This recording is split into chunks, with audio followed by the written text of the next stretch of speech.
Musim politik bersemi, terbitlah artis hijrah ke politik. Ungkapan yang cocok buat sambut setiap musim politik nih. Coba lihat nih Aldi Taher, ambisinya sampai bikin bingung KPU loh. Doi nyalek sebagai DPR RI Dapil Jawa Barat 2 lewat Partai Perindo. Tapi nyalek juga jadi DPRD DKI Jakarta Dapil 1 dari Partai Bulan Bintang. Partai Bulan Bintang, I love you so much. Ada juga nih Narji yang naik ke panggung politik via PKS. Terus Chef Arnold dengan Partai Perindo. Verrel Bramastera dengan PAN. Once Mekel ikut PDIP untuk berkendara ke politik. Dan masih banyak lagi artis dan seleb lainnya. Udah nggak kaget sih, fenomena kayak gini terjadi di musim pemilu. Di tiap pemilu, jumlah artis nyalek terbilang konsisten. Tapi masalahnya kinerja mereka tuh ya so-so gitulah, alias B aja. Katanya sih ini bukti parpol lemah kaderisasi. Cuma mau kerek suara aja. Sok tahu loh. Mana datanya? Oke, ini datanya.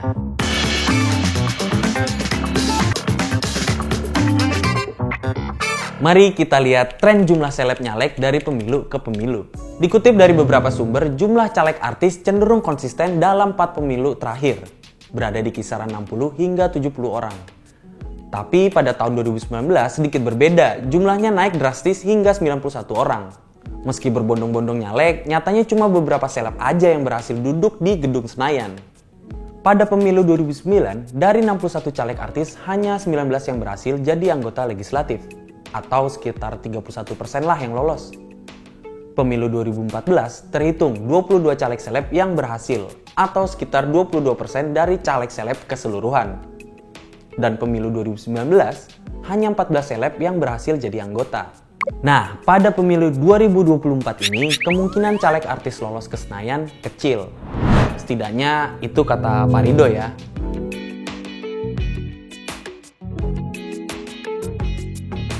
Ada dua faktor mengecilnya persentase keberhasilan caleg seleb lolos ke Senayan. Pertama, berkaca dari DPR RI periode 2019-2024, anggota dari kalangan seleb kerjanya ya B aja lah. Kedua, pemilih sudah bosan sama kinerja anggota dewan yang bikin undang-undang gak berpihak sama publik. Ini kinerja DPR secara keseluruhan sih.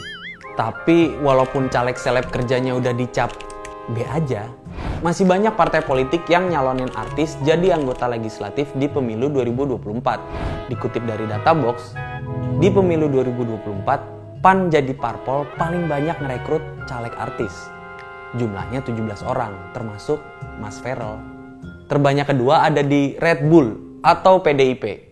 Ada juga nih Perindo, partainya Aldi Taher. Dan yang paling sedikit adalah Partai Keadilan Sejahtera atau PKS. Konteks dong bang, ngapain sih parpol nyalonin seleb buat jadi anggota DPR dan DPRD? Kalau kata Bang Lusius, tren kayak gini sebenarnya udah muncul dari pemilu 2004. Sejak pemilu kita dipilih langsung oleh rakyat, muncul banyak partai politik, sedangkan kursi terbatas. Akhirnya, salah satu cara yang dipilih buat masuk ambang batas atau parliamentary threshold, ya cari kader yang populer. Makanya yang dipilih kader artis daripada kader sendiri yang namanya nggak begitu terkenal lah. Waduh, nggak percayain banget lu bang sama wakil rakyat. Buzzer lu ya? Nggak gitu. Ini ada salah satu parpol yang klarifikasi. Kata Bang Willy, artis yang daftar caleg ke Partai Nasdem itu atas dasar kemauan mereka sendiri. Mereka juga dibekali pendidikan politik dan dilibatkan dalam aktivitas kepartaian. Bang Willy kasih contoh Anissa Bahar yang sempat dicalonkan jadi bupati di Jawa Timur. Mau calonnya artis kek, pengusaha, jenderal, pilihan tetap ada di tangan kita. Mumpung demokrasi langsung, kalau calegnya artis tapi kompeten ya nggak masalah. Yang penting kita harus tahu doi berpihak ke kepentingan kita atau kepentingan partai aja. Iya nggak? Iya nggak? Perhatiin prokernya. Kalau caleg artisnya udah petahana, coba cari tahu track recordnya di DPR atau DPRD. Udah pernah ngegolin undang-undang apa aja? Atau cuma diem aja pas rapat? Kira-kira siapa nih caleg artis yang cocok mewakili rakyat? Tulis jawaban kamu di kolom komentar ya.